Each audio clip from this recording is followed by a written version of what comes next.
Hello दोस्तों, कैसे हैं आप सभी का स्वागत है हमारे चैनल एग्जाम जंक्शन में, जहां पे हम आज क्लास 10th की पहली क्लास मैथमेटिक्स की लेने जा रहे हैं, जिसमें आज का हमारा टॉपिक है वास्तविक संख्याएं।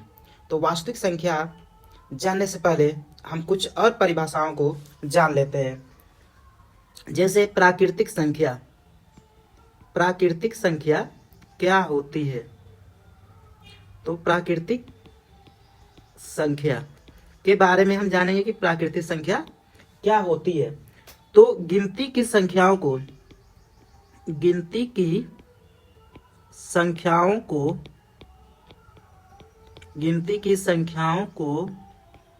प्राकृतिक संख्या कहते हैं।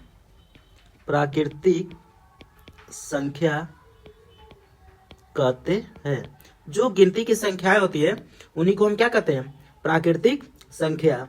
जैसे 1, 2, 3, 4 ऐसे डॉट डॉट डॉट डॉट जितनी भी संख्याएं होंगी वो सभी प्राकृतिक संख्याएं कही जाएंगी।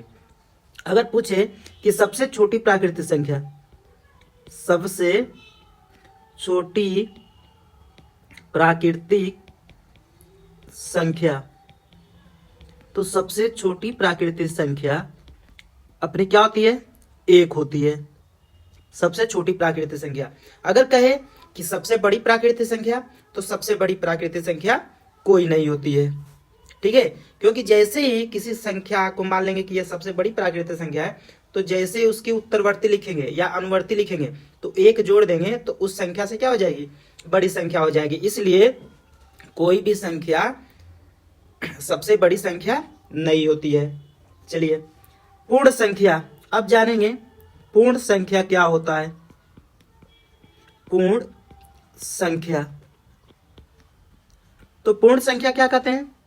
प्राकृतिक संख्या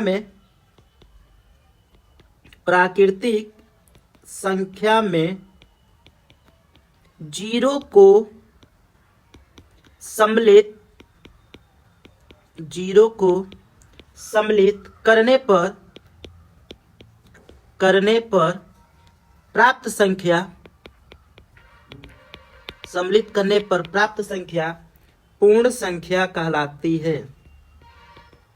पूर्ण संख्या कहलाती है। ठीक है, यानी प्राकृतिक संख्या में जीरो को सम्मिलित कर दिया जाएगा तो वो संख्या क्या कहलाएगी? पूर्ण संख्या कहलाएगी। जैसे हम लिखेंगे 0, 1, 2, 3, 4 ऐसे डॉट डॉट डॉट डॉट। तो जितनी भी संख्याएं जीरो से शुरू करेंगे वो सभी क्या कहलाएंगे? पूर्ण संख्या कहलाएगी। अगर यहाँ पे कहा जाए कि सबसे छोटी पूर्ण संख्या, तो सबसे छोटी पूर्ण संख्या आपका क्या हो जाएगा? 0 हो जाएगा। अगर पूछे कि सबसे छोटी पूर्ण संख्या 0 और सबसे बड़ी पूर्ण संख्या कोई नहीं। ठीक है, चलिए नेक्स्ट पूर्णांक की बात करेंगे कि पूर्णांक क्या होता है। तो पूर्णांक की अगर बात करेंगे तो पूर्ण संख्या क्या होता है? 0, 1, 2, 3 dot dot dot dot dot और -1, -2, -3 dot dot dot dot dot dot. ठीक है, यानी पूर्ण संख्या और निगेटिव संख्याओं को सम्मिलित करने से जो प्राप्त संख्या होती है वो क्या कहलाता है? आपका पूर्णांक कहलाता है। ठीक है, चलिए नेक्स्ट परिमेय संख्या क्या होती है? परिमेय संख्या किसे कहते हैं? तो परिमेय संख्या क्या हो जाएगा? जिन संख्याओं को P/Q के रूप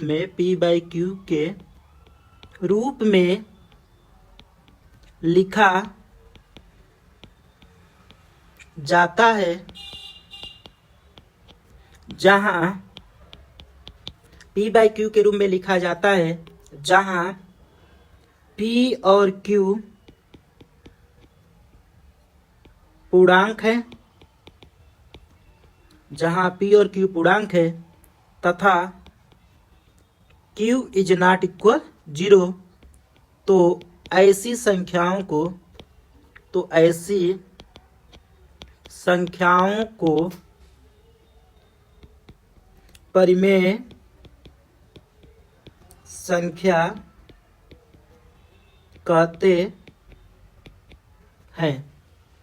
ठीक है, जिन संख्याओं को p बाई क्यू के रूप में लिखा जाता है जहां p और q पूर्णांक है तथा q इज नॉट इक्वल 0, यानी जो इसका डिनोमिनेटर वो 0 नहीं होना चाहिए, तो ऐसी संख्याओं को हम क्या कहते हैं? परिमेय संख्या कहते हैं। जैसे में अगर एग्जाम्पल दें तब क्या हो जाएगा? जैसे 1/2, 3/4, -2/5, 6/11, -7/12 इत्यादि, और भी बहुत सी संख्या हैं। तो ऐसी संख्याओं को हम क्या कहते हैं? परिमेय संख्या कहते हैं। और यहाँ पे याद रखिएगा कि दो 0 है, एक परिमेय संख्या होती है, क्योंकि जब हम इसे p बाई क्यू के रूप में लिखेंगे तो हम इसे क्या लिख सकते हैं? 0/1, 0/2 भी लिख सकते हैं, 0/3 भी लिख सकते हैं, ठीक है, 0/4 भी लिख सकते हैं, ऐसे। तो इसका जो डिनोमिनेटर है वो 0 नहीं है, ठीक है, तो इसे हम p बाई क्यू के रूप में लिख सकते हैं, इसलिए 0 क्या है? एक परिमेय संख्या है। और यहाँ पे याद रखिएगा कि जो सभी पूर्णांक होते हैं, सभी पूर्णांक परिमेय संख्या होती है, परिमेय संख्या होती है। जितने भी पूर्णांक होते हैं वो सभी क्या होते हैं? परिमेय संख्या होती है। अब आइए अपरिमेय संख्या। अपरिमेय संख्या, अपरिमेय संख्या किसे कहते हैं? तो जिन संख्याओं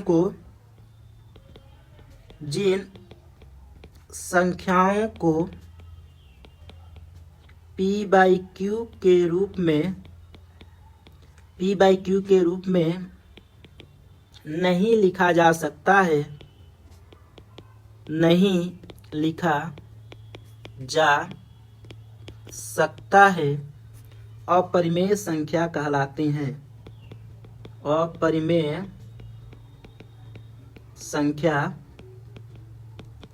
कहलाती है। जैसे कड़ी में 2, कड़ी में 3, कड़ी में 5, कड़ी में 7 etc। ठीक है, इन संख्याओं को हम क्या कहते हैं? अपरिमेय संख्या कहते हैं। क्यों? क्योंकि इसे हम p बाई क्यू के रूप में नहीं लिख सकते हैं। चलिए आगे, यहाँ पे एक नोट पॉइंट याद रखिएगा कि जो पाई होता है एक अपरिमेय संख्या होती है। ये बार बार क्वेश्चन पूछता है कि पाई कौन सी संख्या होती है? तो पाई एक अपरिमेय संख्या होती है। इसके बाद लेकिन यहाँ पे याद रखिएगा कि जो पाई का मान होता है, जो पाई का मान क्या होता है? 22/7, वह एक परिमेय संख्या होती है। पाई एक अपरिमेय संख्या है, लेकिन जो पाई का मान 22/7 होता है वह हमेशा एक परिमेय संख्या होती है। इसके बाद वास्तविक संख्या।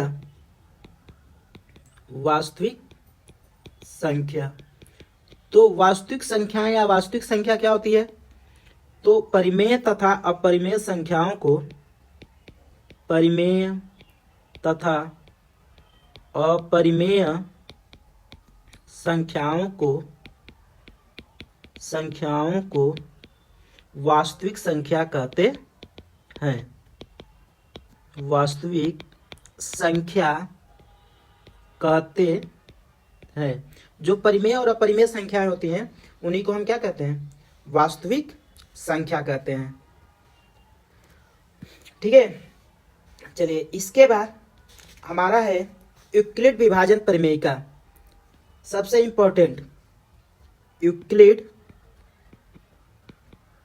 विभाजन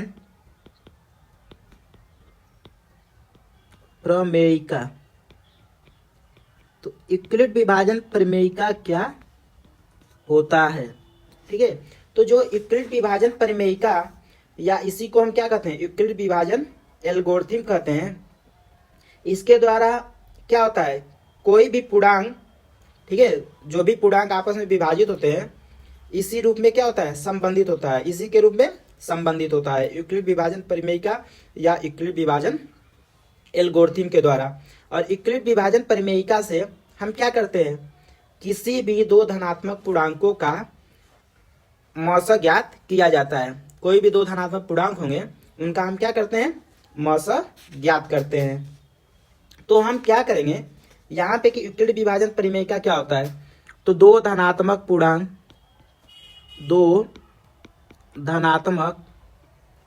पूर्णांक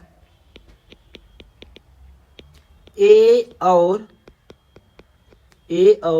बी दिए रहने पर ऐसी अद्वितीय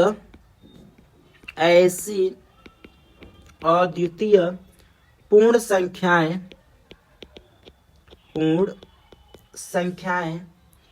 Q और R विद्यमान है कि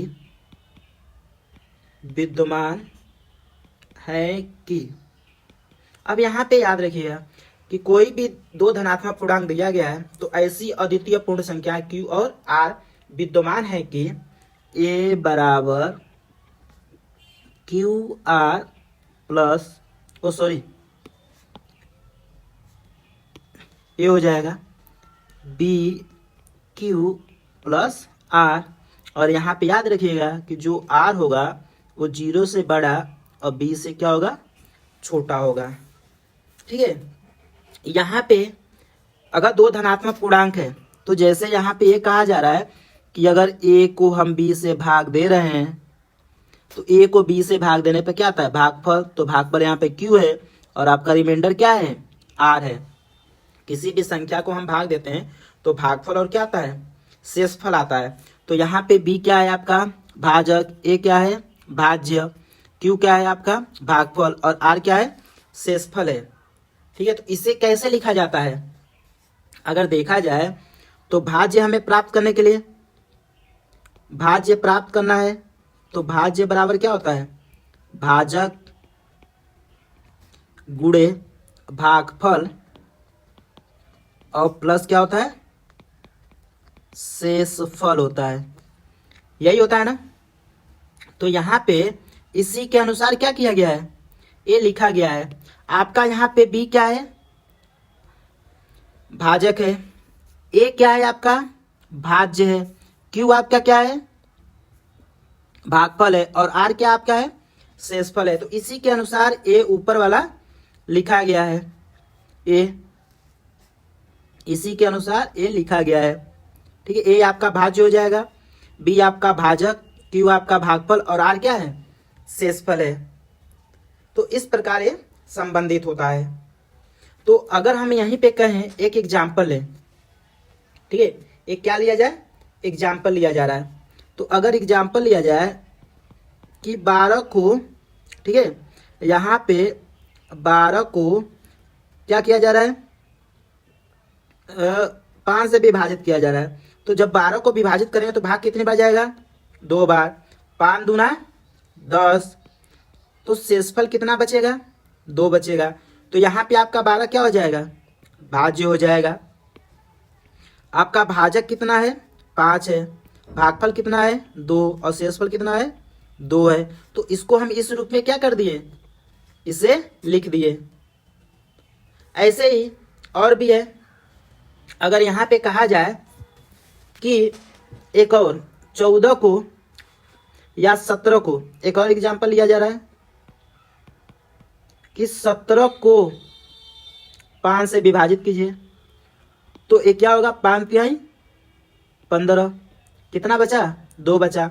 तो आपका यहाँ पे 5 क्या है, भाजक है, 17 क्या है, भाज्य है, 3 क्या है, भागफल है, और 2 क्या है, शेषफल है। तो इसे हम कैसे लिखेंगे, भाज्य, यानी हमें 17 प्राप्त करना है तो हम क्या करेंगे, 5 का 3 में गुणा करेंगे, यानी भाजक का भागफल में गुणा करेंगे और शेषफल को क्या कर देंगे, जोड़ देंगे। तो किसी भी धनात्मक पूर्णांक को हम क्या कर सकते हैं, इस रूप में लिख सकते हैं कि भाज्य बराबर भाजक गुणे भागफल प्लस शेषफल। ठीक है। तो यूक्लिड विभाजन परिमेयिका से ये याद रखिएगा कि यूक्लिड विभाजन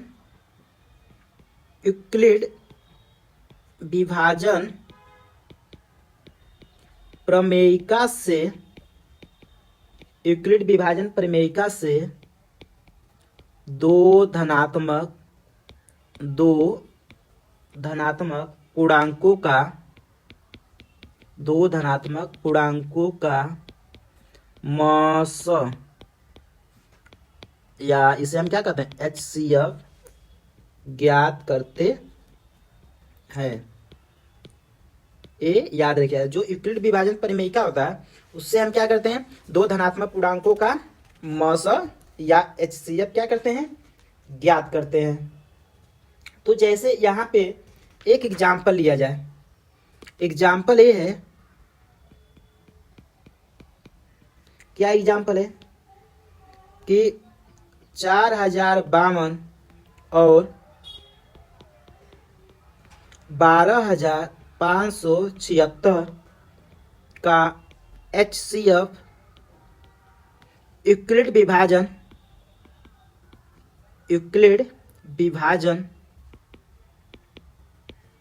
एल्गोरिथम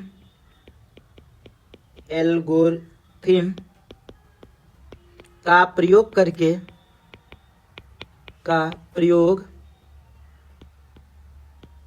करके ज्ञात कीजिए।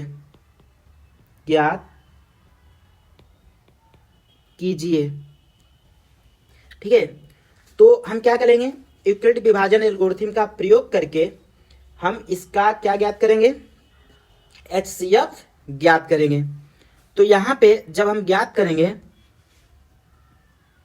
तो यहाँ पे हम क्या देखते हैं, यहाँ पे ये देखा जा रहा है कि जो 12576 है वो बड़ा है 4052 से। तो जब यहाँ पे 12576 4052 से क्या है, बड़ा है, तो हम यहाँ पे भाज्य किसको मानेंगे, 12576 को हम भाज्य मानेंगे, और भाजक किसको मानेंगे, 4052 को मानेंगे। तो जब हम भाग देंगे तो यहाँ पे देखिए 1 अंक लेंगे, यहाँ पे पहला अंक लेंगे तो भाग नहीं जाएगा, तो 2 अंक लेंगे तो 4 तिहाई 12, यानी भाग कितनी बार जाएगा, 3 बार।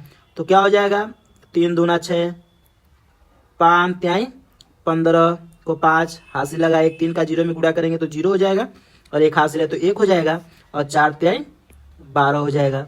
जब घटाएंगे 6 में से 6 जाएगा 0, 7 में से 5 जाएगा 2, 5 में से 1 जाएगा 4 हो जाएगा, 2 में से 2 जाएगा 0, 1 में से 1 जाएगा 0।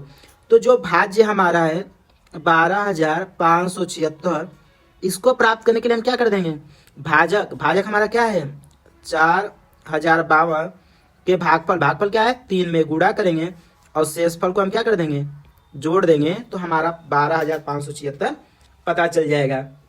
अब इसके बाद क्या करेंगे, जो हमारा शेषफल बचा है तो शेषफल को हम भाजक मानेंगे, और जो हमारा भाजक था उसे क्या मानेंगे, भाज्य मानेंगे। अब 420 से हम किस में भाग करेंगे, 4052 में भाग करेंगे। तो 4 नामा क्या होता है, 36, तो 9 बार ले जाए तो ये हो जाएगा 0, 9 दूना 18, 9 चौके 36 और 1 37 हो जाएगा। अब हम घटाएंगे, तो जब घटाएंगे तो क्या होगा, ये 2 होगा, 5 नहीं घटेगा तो हासिल देंगे, पहले 4 से 0 को तो यहाँ पे 10 हो जाएगा, फिर यहाँ से हासिल देंगे 5 को तो यहाँ पे 9, यहाँ पे 15, 15 में से 8 जाएगा तो 7 होगा, और यहाँ पे 9 में से 7 जाएगा तो 2 हो जाएगा।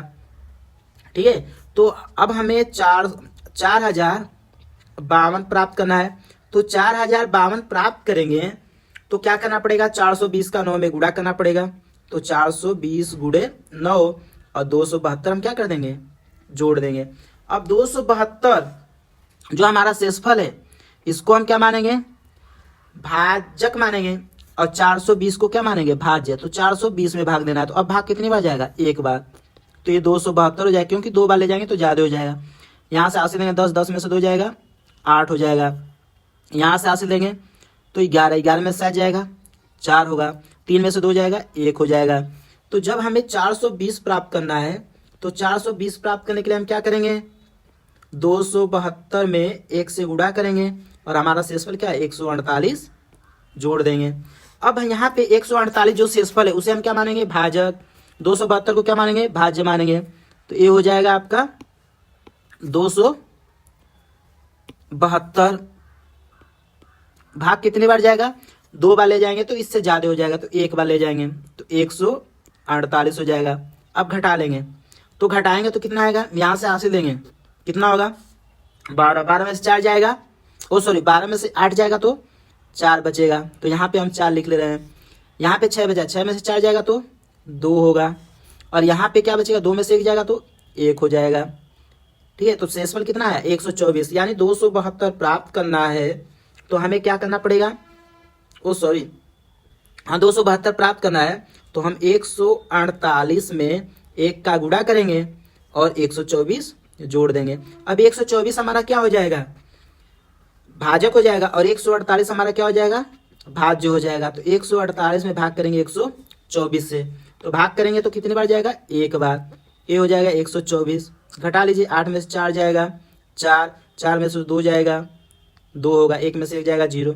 तो अगर हमें 148 प्राप्त करना है तो क्या करेंगे, 124 का 1 में गुणा करेंगे और कितना जोड़ देंगे, 24 जोड़ देंगे।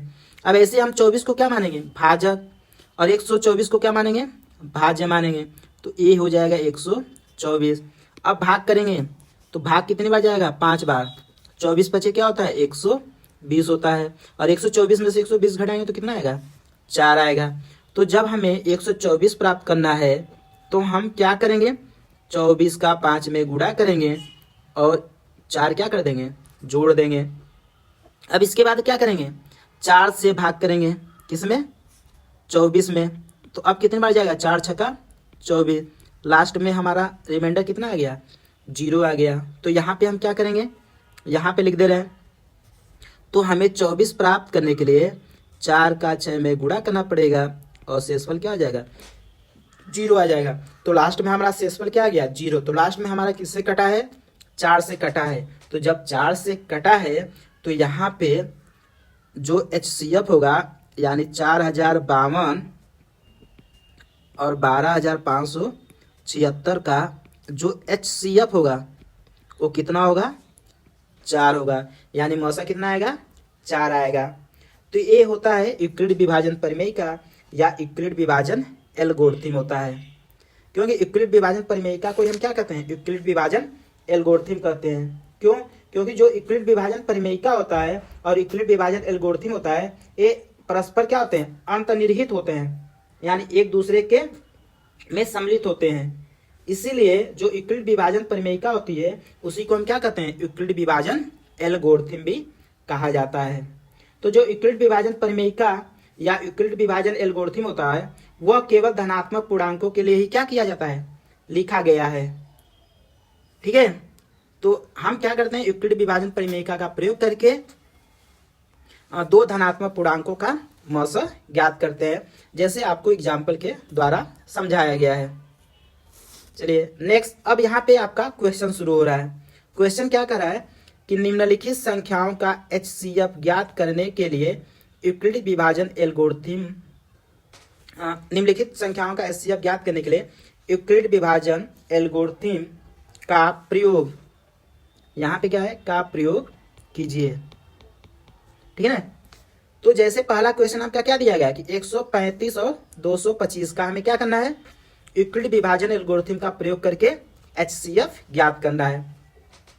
तो जब हम यहाँ पे पहला सॉल्व करेंगे तो यहाँ पे हम क्या देख रहे हैं, यहाँ पे हम देख रहे हैं कि जो 225 है वो बड़ा है किससे? 135 से। तो जब 225 135 से बड़ा है तो हम क्या करेंगे कि यहाँ पे 225 को भाज्य मानेंगे और 135 को क्या मानेंगे? भाजक। तो जब हम ये 225 में 135 से भाग करेंगे तो भाग कितनी बार जाएगा? एक बार। जब भाग एक बार जाएगा तो ये कितना हो जाएगा? 135, क्योंकि दो बार ले जाएंगे तो 270 हो जाएगा, जो 225 से क्या है? ज्यादा है। अब जब घटाएंगे तो 5 में से 5 जाएगा 0, 2 में से 3 नहीं घटेगा तो 2 से हासिल ले लेंगे, तो यहाँ पे 1 बचेगा, यहाँ पे 12, 12 में से 3 जाएगा 9 हो जाएगा। तब यहाँ पे यूक्लिड विभाजन पर एल्गोरिथम से क्या लिखा जाएगा कि जब 225 प्राप्त करने के लिए हम 135 का 1 में क्या कर देंगे? गुणा कर देंगे और शेषफल को क्या कर देंगे? जोड़ देंगे। और यूक्लिड विभाजन एल्गोरिथम का तब तक प्रयोग करेंगे जब तक कि शेषफल 0 न आ जाए। ठीक है। अब यहाँ पे हम क्या करेंगे? जो 90 आया है 90 को आप भाजक मान लेंगे और जो पहले आपका भाजक था उसे हम क्या मान लेंगे? भाज्य मान लेंगे। यानी हम 90 से अब किस में भाग करेंगे? 135 में। तो जब 90 से भाग करेंगे 135 में तो भाग कितनी बार जाएगा? एक बार। तो ये हो जाएगा 90। तो 5 में से 0 घटाएंगे तो 5 और 13 में से 9 जाएगा तो 4। तो यहाँ पे 135 प्राप्त करने के लिए हम क्या कर देंगे?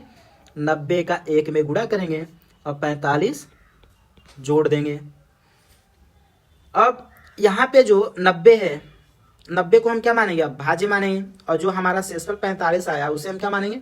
भाजक मानेंगे। यानी अब 45 से हम किस में भाग करेंगे? 90 में। तो अब भाग कितनी बार जाएगा? 45 दूना 90। यहाँ पे आपका शेषफल क्या आ गया? 0 आ गया। यानी यहाँ पे 90 प्राप्त करने के लिए हम 45 का 2 में गुणा करेंगे और शेषफल क्या आ जाएगा? 0 हो गया। तो लास्ट में किस संख्या से कटा है? 45 से कटा है। इसलिए यहाँ पे क्या करेंगे? 135 और जो 225 है का HCF आपका कितना होगा? आपका HCF हो जाएगा 45। तो आपका आंसर क्या आएगा? 45 आएगा। तो ये यूक्लिड विभाजन एल्गोरिथम का प्रयोग करके क्या किया गया? HCF ज्ञात किया गया है। ठीक है। यदि आपको वीडियो अच्छी तो पहला क्वेश्चन हम सॉल्व करेंगे। तो क्या कहा है? 135 और 225 का HCF ज्ञात करना है। तो यहाँ पे हम क्या देख रहे हैं? यहाँ पे हम देख रहे हैं कि जो 225 है वो बड़ा है 135 से। तो जब 225 135 से बड़ा है तो हम क्या करेंगे कि 225 और 135 पर यूक्लिड विभाजन प्रमेयिका का प्रयोग करने पर, तो जैसे ही इन 225 और 135 पर यूक्लिड विभाजन प्रमेयिका का प्रयोग करेंगे तो यहाँ पे क्या हो जाएगा? 225 में हम क्या करेंगे? 225 में 135 से भाग करेंगे। तो 225 में 135 से भाग करेंगे तो भाग कितनी बार जाएगा? एक बार। तो 135 से कम 135, क्योंकि 2 बार ले जाएंगे तो 270 हो जाएगा। अब 5 में से 5 जाएगा 0, 2 में से 3 नहीं घटेगा, यहाँ से हासिल करेंगे 12, 12 में से 3 जाएगा 9 हो जाएगा। तो क्या हो जाएगा? 225 प्राप्त करने के लिए हम 135 का 1 में गुणा करेंगे और शेषफल हमारा 90 है तो 90 क्या कर देंगे? जोड़ देंगे। तो यहाँ हम क्या देख रहे हैं? यहाँ हम देख रहे हैं कि जो हमारा शेषफल है, शेषफल हमारा कितना आया है? 90। जो हमारा शेषफल 90 है वो 0 के बराबर नहीं है। तो जब हमारा शेषफल 0 के बराबर नहीं है तो हम यहाँ पे क्या करेंगे? अपना नया भाजक किसको मानेंगे?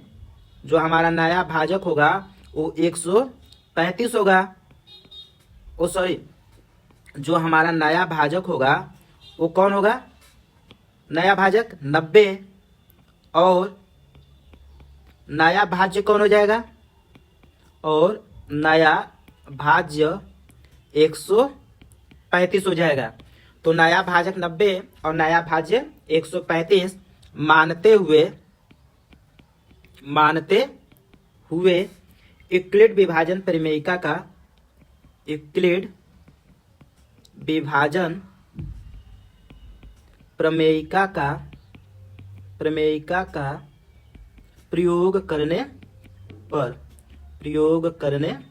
पर तो जब इसमें हम प्रयोग करेंगे तो यहाँ पे क्या हो जाएगा, जब इसमें प्रयोग करेंगे यूक्लिड विभाजन प्रमेयिका का, तो जब हम क्या करेंगे 135 में 90 से भाग करेंगे, तो जब 135 में हम 90 से भाग करेंगे तो भाग कितनी बार जाएगा, एक बार, तो 90 एक कम 90। जब हम 135 में से 90 घटाएंगे तो कितना आएगा, 45 आएगा। तो ये क्या हो जाएगा, यहाँ पे 135 प्राप्त करने के लिए हम 90 का एक में क्या कर देंगे, गुणा कर देंगे, और 45 क्या कर देंगे, जोड़ देंगे। जब 45 जोड़ देंगे तो यहाँ पे क्या हो जाएगा, शेषफल हमारा 0 नहीं आ रहा है, यहाँ पे शेषफल कितना आ रहा है, 45 आ रहा है। तो यहाँ पे जो हमारा शेषफल है वो कितना है, 45 है, जो 0 के बराबर नहीं है। तो जब 0 के बराबर नहीं है तो यहाँ पे हमारा नया भाजक क्या हो जाएगा, जो हमारा नया भाजक होगा वो 45 होगा, और नया भाज्य क्या हो जाएगा, नया भाज्य 90 हो जाएगा। तो नया भाजक 45 और नया भाज्य 90 मानते हुए यूक्लिड विभाजन प्रमेयिका का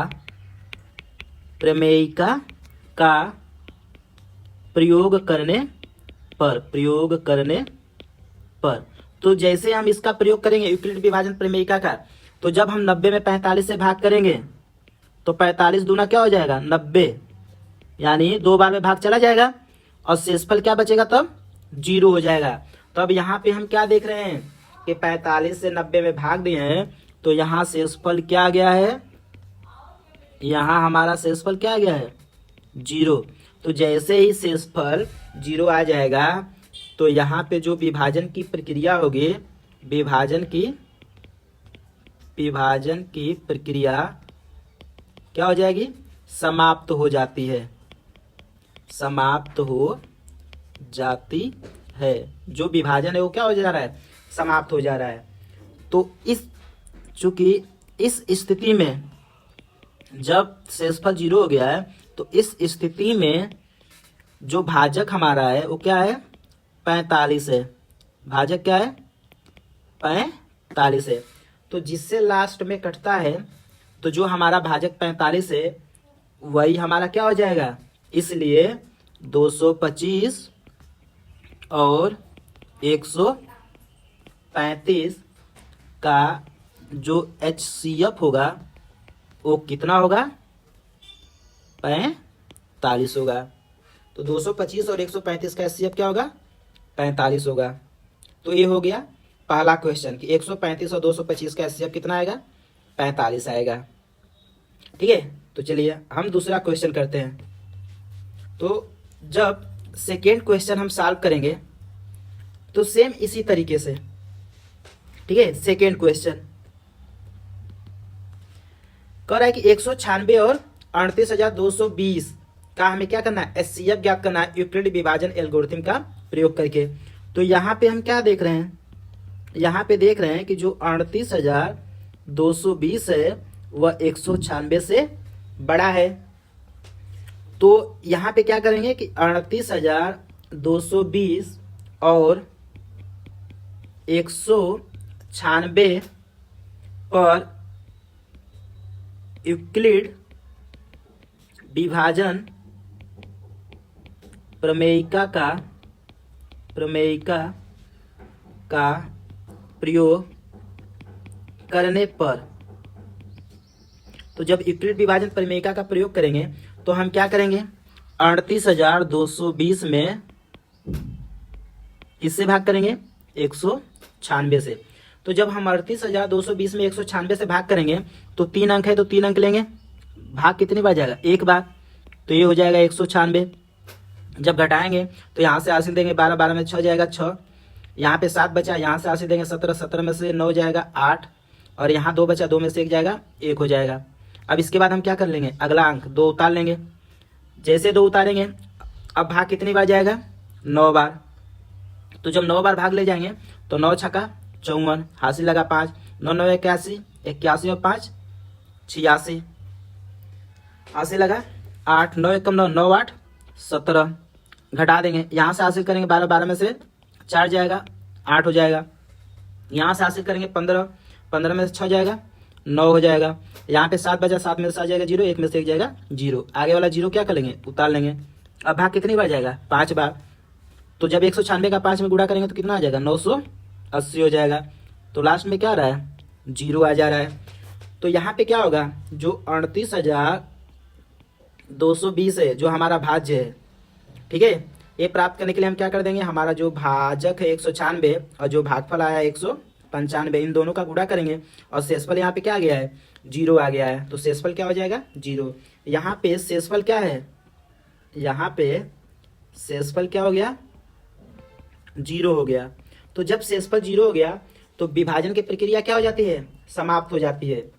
इस स्थिति में, ठीक है, यहाँ पे भाजक क्या है, जब विभाजन की प्रक्रिया समाप्त हो जा रही है तो हमारा भाजक कितना है, 196 है।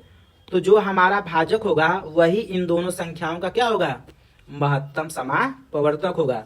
यानी हम यहाँ पे कह सकते हैं कि 38,220 और 196 का जो 196 का जो HCF है, HCF वो कितना है, 196 है।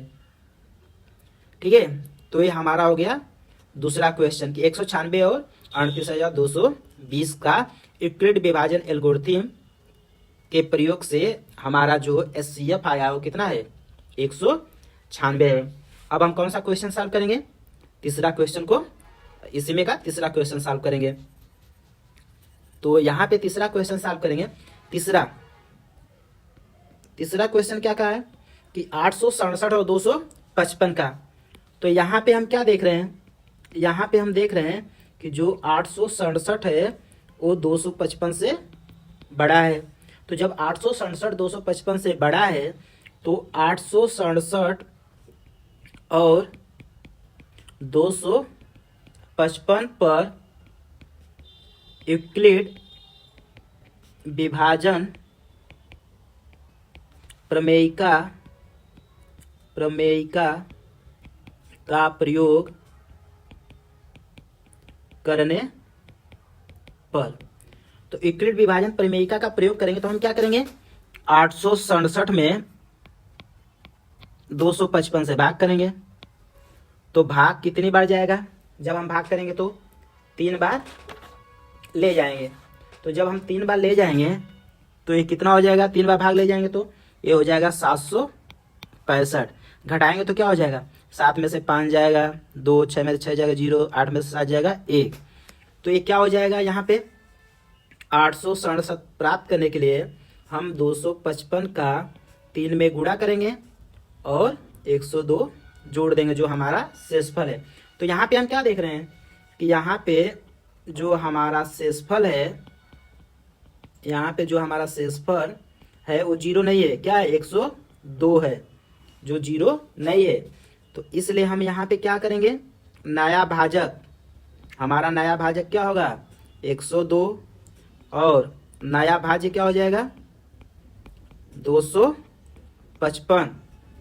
मानते हुए यूक्लिड विभाजन प्रमेयिका का प्रयोग करने पर। तो जब इन दोनों पे हम यूक्लिड विभाजन प्रमेयिका का प्रयोग करेंगे तो यहाँ पे क्या हो जाएगा, 255 में हम किससे भाग करेंगे, 102 से। तो भाग कितनी बार जाएगा, 2 बार। ये कितना हो जाएगा, 204। 5 में से 4 जाएगा 1, 5 में से 0 जाएगा 5 हो जाएगा और 2 में से 2 जाएगा 0। तो यहाँ पे क्या हो जाएगा, जब यूक्लिड विभाजन प्रमेयिका का प्रयोग करेंगे तो 255 प्राप्त करने के लिए हम क्या करेंगे, 102 जो हमारा भाजक है उसका भागफल में गुणा करेंगे और शेषफल को क्या कर देंगे, जोड़ देंगे। तो यहाँ पे हम क्या देख रहे हैं, जो हमारा शेषफल है 51 है, जो 0 के बराबर नहीं है। तो यहाँ जो हमारा शेषफल है वो 51 है, जो 0 के बराबर नहीं है। तो जब 0 के बराबर नहीं है तो यहाँ पे हम क्या करेंगे कि जो हमारा नया भाजक होगा वो कितना होगा, 51, और नया भाज्य क्या हो जाएगा, और नया भाज्य 102 मानते हुए यूक्लिड विभाजन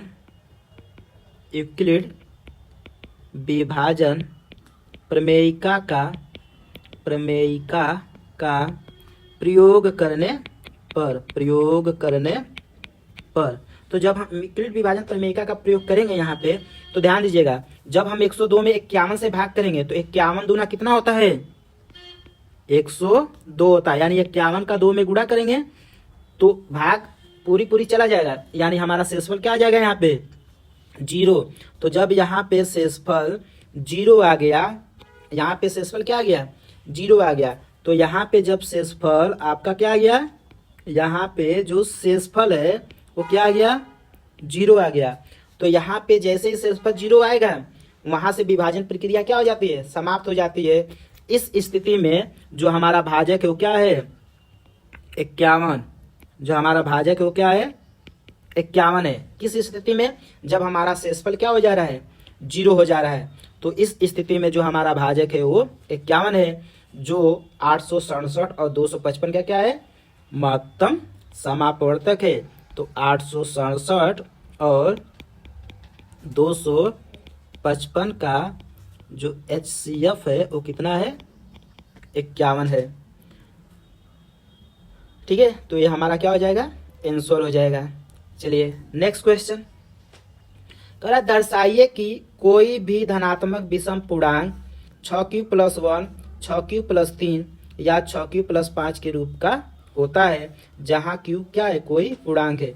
अगर कोई भी धनात्मक विषम पूर्णांक है, ठीक है, उसको जब हम 6 से डिवाइड करते हैं तो उसे हम किसके रूप में, इस रूप में 6q+1 या 6q+3 या 6q+5 के रूप में लिखा जाता है।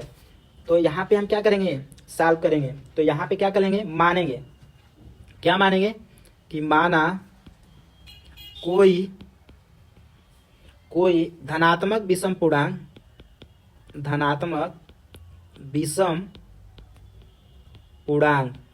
अब कोई भी धनात्मक विषम पूर्णांक है तो वहां पे हम क्या मान लेंगे, ए मान लेंगे कि धनात्मक विषम पूर्णांक क्या है, ए है।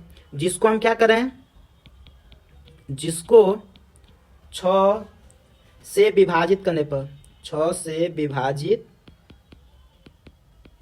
करने पर, जब हम इसको 6 से विभाजित कर रहे हैं तो भागफल हम मान ले रहे हैं क्या आ रहा है, भागफल आ रहा है q, और शेषफल क्या आ रहा है, और या तथा शेषफल r प्राप्त होता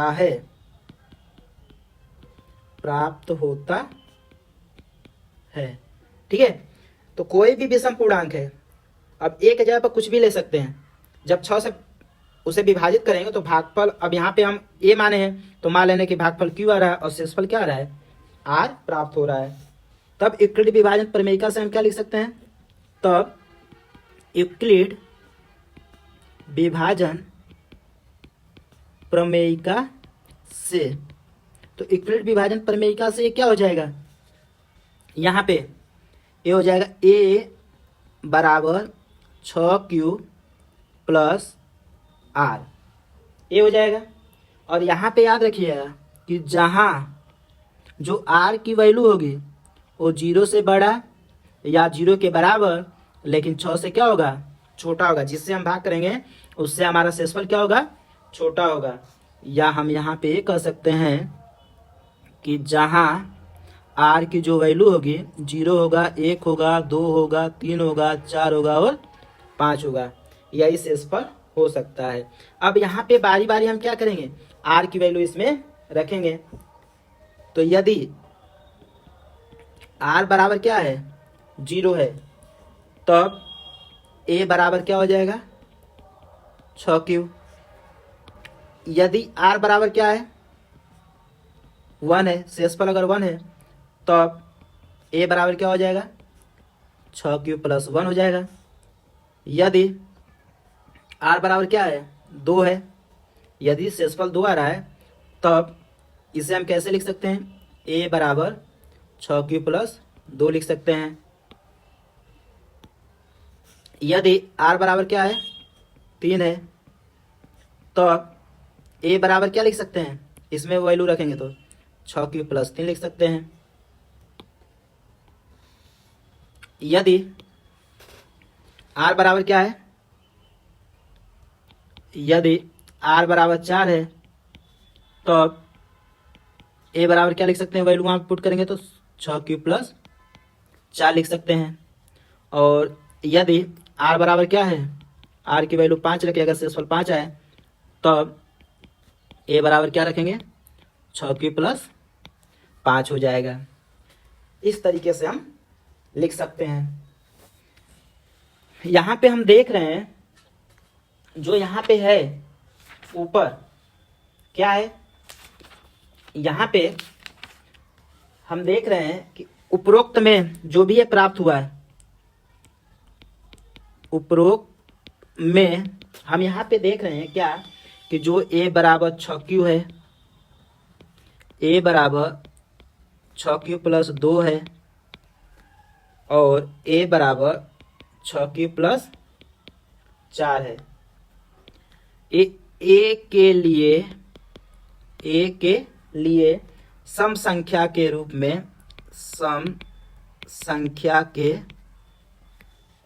मान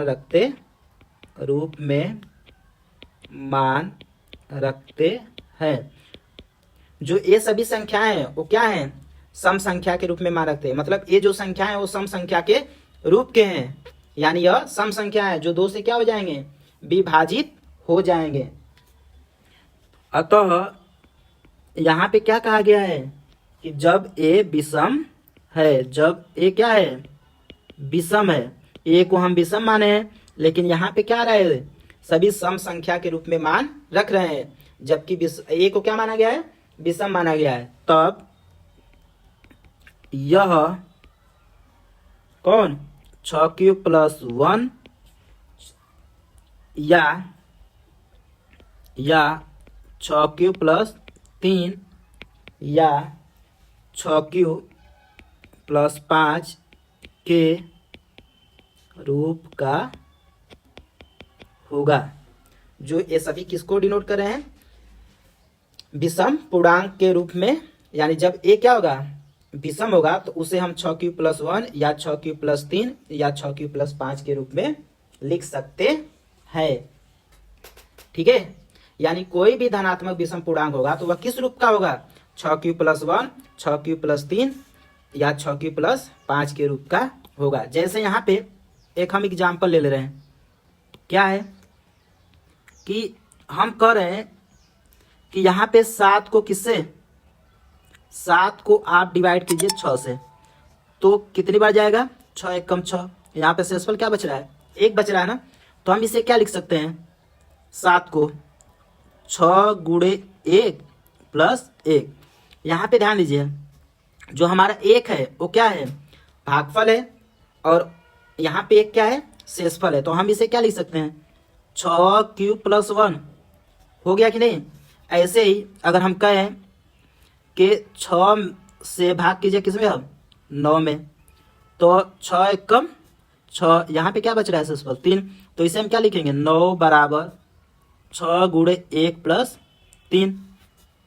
तो यहाँ पे क्या होगा 6 एक अब 1 क्या है भागफल है, अब प्लस 3, तो देखिए 6 प्लस 3 के रूप में हो गया। अगर हम यही क्या कहें 6 से भाग कीजिए किसमें 15 में, तो 6 दूना 6 दूना क्या होता है 12 होता है, तो यहाँ पे 6 दूना क्या हो जाएगा 12 हो जाएगा। तो ये कितना बचेगा 3 बचेगा, तो यहाँ पे हम क्या लिख सकते हैं कि 15 बराबर 6 गुणे 3 6 गुणे कितना होगा 2 और प्लस 3 होगा यहाँ पे। तो 3 होगा, तो इसे हम क्या लिख सकते हैं 6, ये 2 क्या है भागफल है तो क्यों कर सकते हैं, और प्लस 3। तो यहाँ पे देखिए लिखा जा रहा है कि नहीं, तो कोई भी धनात्मक विषम पूर्णांक है अगर उसको 6 से भाग करेंगे तो 6 + 1, 6 + 3, 6 + 5 के रूप में लिखा जाएगा या इस रूप का होगा। यहाँ पे हम एग्जाम्पल के थ्रू भी इसे क्या कर चुके हैं, समझा दिए हैं।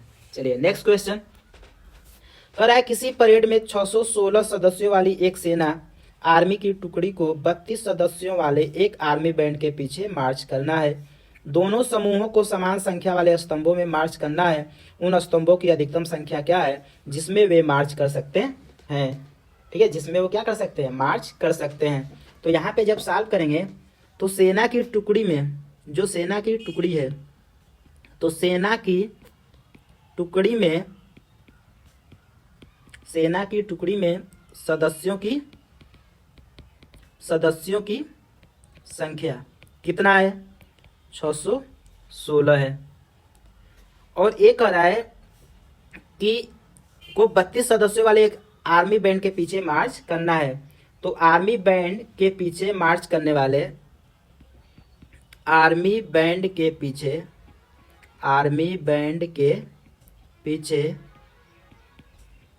मार्च करने वाले सदस्यों की संख्या, तो आर्मी बैंड के पीछे मार्च करने वाले सदस्यों की संख्या कितनी है, 32 की टुकड़ी को 32 सदस्यों वाले एक आर्मी बैंड के पीछे मार्च करना है। दोनों समूहों को समान संख्या वाले स्तंभों में मार्च करना है। ठीक है ना, समान संख्या वाले स्तंभों में मार्च करना है। तो उन स्तंभों की अधिकतम संख्या क्या है जिसमें वे मार्च कर सकते हैं। तो स्तंभों की जब अधिकतम संख्या निकालेंगे तो जो सेना की टुकड़ी में सदस्यों की संख्या है और जो आर्मी बैंड के पीछे मार्च करने वाले सदस्यों की संख्या है, इन दोनों के मौसम के क्या होगा, बराबर होगा। यानी हम कहेंगे कि जो स्तंभों की अधिकतम संख्या होगी, स्तंभों की अधिकतम संख्या 616 और 32 के महत्तम समापवर्तक के बराबर होगा। तो हम क्या करेंगे, 616 और 32 का महत्तम समापवर्तक निकालेंगे। तो यहाँ पे आइए क्या करेंगे, 616 में हम 32 से भाग करेंगे।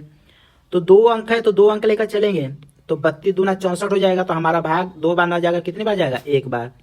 तो 32 से कम 32, 1 में से 2 नहीं घटेगा, यहाँ से हासिल करेंगे 11, 11 में से 2 जाएगा 9, 6 यहाँ पे 5 बचा, 5 में से 3 जाएगा 2, 9 हम क्या कर लेंगे, 6 क्या कर लेंगे, उतार लेंगे। अब भाग हमारा कितनी बार जाएगा, 3 9 9 बार ले जाइए। तो 9 दूना 18, 9 3 27 और 1 28। अब घटा देंगे तो 16 में से 8 जाएगा 8, 8 बचेगा। अब हम क्या करेंगे, इस 8 से किस में भाग करेंगे, 32 में। तो 8 से भाग करेंगे 32 में, तो 8 चौक के 32, ये लास्ट में क्या आ जाएगा, शेष पर 0 आ जा रहा है। तो यहाँ पे देख रहे हैं कि लास्ट में किससे कटा है, 8 से यहाँ पे कट रहा है। तो जब 8 से यहाँ पे कट रहा है तो यहाँ पे क्या हो जाएगा, 616 और 32 का मौसा क्या होगा, 32 का मौसा क्या लास्ट में आएगा, 8 आएगा।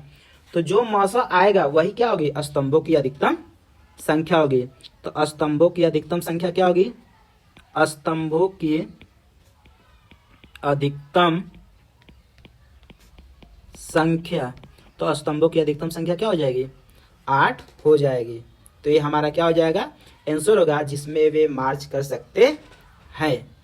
चलिए नेक्स्ट क्वेश्चन कह रहा है कि यूक्लिड विभाजन परिमेयिका का प्रयोग करके दर्शाइए कि किसी धनात्मक पूर्णांक का वर्ग किसी पूर्णांक m के लिए 3m या 3m+1 के रूप का होगा। तो कोई भी धनात्मक पूर्णांक है, अगर हम उसका वर्ग कर रहे हैं तो किसी पूर्णांक m के लिए वो किस रूप का होगा, 3m या 3m+1 के रूप का होगा। ठीक है, तो यहाँ पे जब हम इसे क्या करेंगे, सॉल्व करेंगे। तो जब यहाँ पे हम सॉल्व करेंगे तो क्या करेंगे, चलिए सॉल्व किया जा रहा है। तो यूक्लिड विभाजन प्रमेयिका से, यूक्लिड विभाजन प्रमेयिका से, तो हमें यूक्लिड विभाजन प्रमेयिका से क्या पता है कि a बराबर क्या होता है, बी क्यू प्लस आर होता है, जहां पे r का मान है वो 0 से बड़ा या 0 के बराबर, लेकिन b से क्या होता है, छोटा होता है। इसे हम क्या मान लेंगे, इक्वेशन नंबर फर्स्ट मान लेंगे। अब समीकरण 1 में क्या कर देंगे, समीकरण 1 में यहाँ पे हम क्या करेंगे, समीकरण 1 में यहाँ पे 3 है तो b के जगह पे क्या कर देंगे, 3 रखने पर, तो जैसे हम b के जगह पर 3 रखेंगे तो ये क्या प्राप्त हो जाएगा, a बराबर 3q अब प्लस r हो जाएगा, और जो r की वैल्यू होगी वो 0 से बड़ा या 3 से क्या होगा, छोटा होगा। यानी हम कह सकते हैं कि जो r का मान होगा 0 होगा, 1 होगा और 2 होगा। अब यदि हम क्या यहाँ पे कर रहे हैं, यदि r बराबर क्या रख रहे हैं, 0, तब a बराबर क्या होगा, 0 रखेंगे तो ये क्या हो जाएगा, 3q होगा। अब हम यहाँ पे क्या करेंगे, यहाँ पे क्या करेंगे, दोनों पक्षों का वर्ग कर देंगे। तो जब दोनों पक्षों का वर्ग करेंगे यहाँ पे, तो ये क्या हो जाएगा, ए स्क्वायर बराबर 3q का स्क्वायर, और 3q का स्क्वायर कितना होगा, 9q स्क्वायर होगा ना। तो यहाँ पे हम क्या कर सकते हैं, यहाँ पे इसको इसे लिख सकते हैं 3, और ब्रैकेट में क्या लिख देंगे, 3q स्क्वायर, और यहाँ पे हम क्या कर सकते हैं, 3 और 3q स्क्वायर के जगह पे यम रख देंगे। तो जहाँ यम बराबर किसके है, 3q स्क्वायर के है, तो ये किसके रूप में हो गया, 3m के रूप में हो गया। अब r के जगह पर 0 रख दिए हैं। अब यदि r बराबर क्या रखें, यदि r बराबर 1 रखें, तो r बराबर 1 रखेंगे तब हमें क्या प्राप्त होगा, a बराबर 3q प्लस 1 होगा। तो 3q प्लस 1 होगा। अब दोनों पक्षों का क्या कर देंगे, वर्ग कर देंगे, तो ये क्या होगा, a स्क्वायर बराबर 3q प्लस 1 का होल स्क्वायर, और जब हम इसका स्क्वायर करेंगे तो क्या होगा, 9q square plus 6q plus 1 होगा। तो यहाँ पे हम क्या करेंगे, यहाँ पे क्या कॉमन हो जाएगा, इन दोनों में 3 आप कॉमन कर लीजिएगा, तो 3 3 9, 3q स्क्वायर और 3 दूना 6, 2q और प्लस क्या हो जाएगा, 1 हो जाएगा। और यहाँ पे हम क्या लिख सकते हैं, इसके जगह पे यम मान लेंगे, तो 3m प्लस 1 हो जाएगा। ये हो गया, जहां यम बराबर क्या है, 3q स्क्वायर प्लस 2q है। ठीक है, आगे चलिए। यदि r बराबर क्या रखें, 2 रखें, क्योंकि r बराबर क्या था, 0 1 2, तो 0 1 देख लिए कि 0 पे 3m के रूप में, जब 1 रखें तो 3m प्लस, जब उसका वर्ग किया तो 3m प्लस 1 के रूप में हो गया। यदि r बराबर क्या रखा जा रहा है, 2 रखा जा रहा है, तो a बराबर क्या प्राप्त होगा, 3q प्लस 2, दोनों पक्षों का वर्ग कर दीजिए, तो a स्क्वायर बराबर 3q प्लस 2 का होल स्क्वायर। जब इसका वर्ग करेंगे तो क्या हो जाएगा, a हो जाएगा 9q स्क्वायर, a हो जाएगा 12q प्लस 4 हो जाएगा। इसे हम क्या लिखेंगे, 9q square plus 12q plus 3, 4 को 3 प्लस 1 के रूप में लिख देंगे। तो इस रूप में लिखेंगे तो यहाँ से कॉमन क्या हो जाएगा, देखें तो 3 कॉमन कर लेंगे तो क्या बचेगा, 3q स्क्वायर प्लस 4q और प्लस 1, और ये क्या हो जाएगा, 1 हो जाएगा। और यहाँ पे क्या लिख सकते हैं, यहाँ पे हम लिखेंगे ये हो जाएगा 3, इसके जगह पे क्या मान लेंगे, m मान लेंगे और प्लस 1, जहां यम बराबर क्या है, 3q square plus 4q plus 1 है। तो यहाँ पे हम क्या देख रहे हैं, अतः कोई भी धनात्मक पूर्णांक होगा, अतः किसी धनात्मक पूर्णांक का वर्ग, पूर्णांक का वर्ग या तो पूर्णांक का वर्ग, पूर्णांक का वर्ग किसी पूर्णांक q के लिए, नहीं, पूर्णांक का वर्ग या तो 3m या 3m प्लस 1 के रूप का होगा। ठीक है, तो ए हो गया सिद्ध। अगर कोई भी धनात्मक पूर्णांक है, अगर उसे क्या किया जा रहा है, 3 से डिवाइड किया जा रहा है, और जब हम उसका वर्ग करेंगे तो वह 3m या 3m प्लस 1 के रूप का होगा, जो यहाँ पे क्या किया जा चुका है, सिद्ध किया गया है। ठीक है, चलिए नेक्स्ट क्वेश्चन कह रहा है कि यूक्लिड विभाजन परिमेयिका का प्रयोग करके दर्शाइए कि किसी धनात्मक पूर्णांक का घन 9m प्लस 1 या 9m प्लस 8 के रूप का हो सकता है।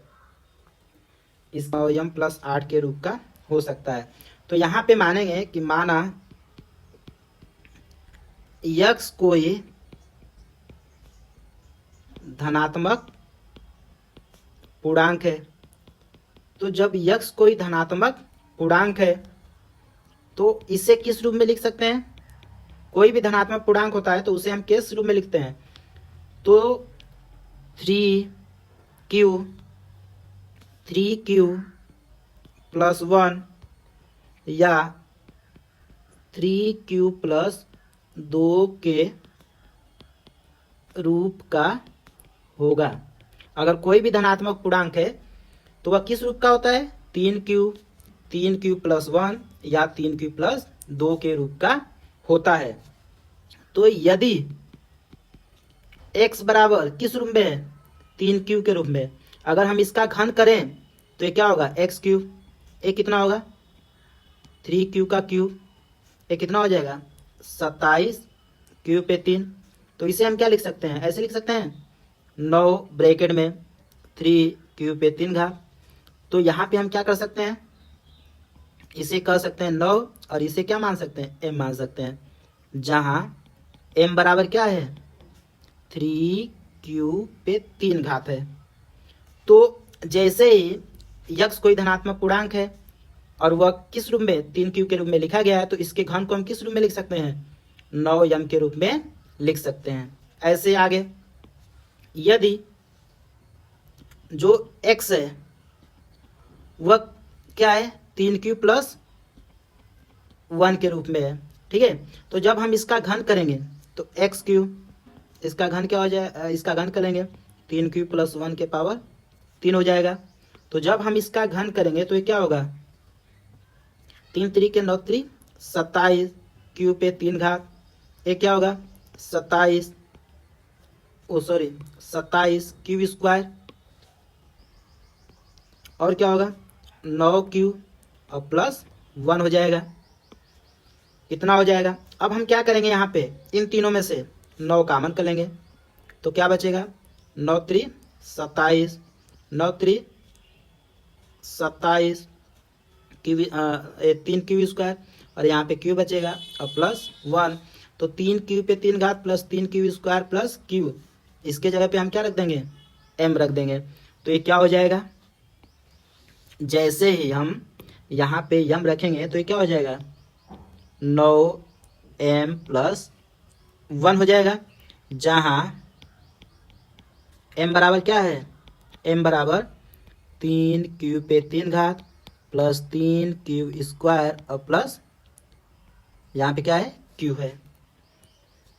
आगे यदि x बराबर किसके है, 3q प्लस 2 के है, तो इसका क्यूब करेंगे तो क्या होगा x क्यूब, 3q प्लस 2 का होल क्यूब। जब हम इसका होल क्यूब कर देंगे तो ये कितना आएगा 27 q पे 3 घात plus 54 q square plus 36 q और प्लस 8 हो जाएगा। अब इन तीनों में कॉमन कर लीजिए, कॉमन क्या कर लेंगे, 9 कॉमन कर लेंगे। तो जैसे ही 9 कॉमन करेंगे तो यहाँ पे क्या बचेगा, 3 क्यू पे 3 घात, 9 छक्का 54, 6 क्यू स्क्वायर और प्लस 9 चौके 36, 4 क्यू और ये प्लस क्या होगा 8 होगा। और इसके जगह पे हम क्या रख देंगे, m रख देंगे। तो एक्स क्यू बराबर 9m प्लस 8 हो जाएगा। कितना हो जाएगा, 8 हो जाएगा। जहां हम m के जगह पे क्या रखे हैं, 3q पे 3 घात प्लस 6q स्क्वायर और प्लस 4q ये रखा गया है।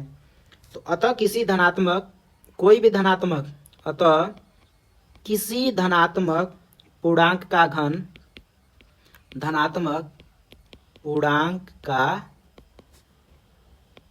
घन या तो 9m, 9m plus 1, 9m plus 1 या 9m प्लस 8 के रूप का होगा। ठीक है, कोई भी धनात्मक पूर्णांक है, अगर कोई भी धनात्मक पूर्णांक है, जब भी हम उसका घन करते हैं तो वह किस रूप का होता है, 9m, 9m प्लस 1 या 9m प्लस 8 के रूप का होता है।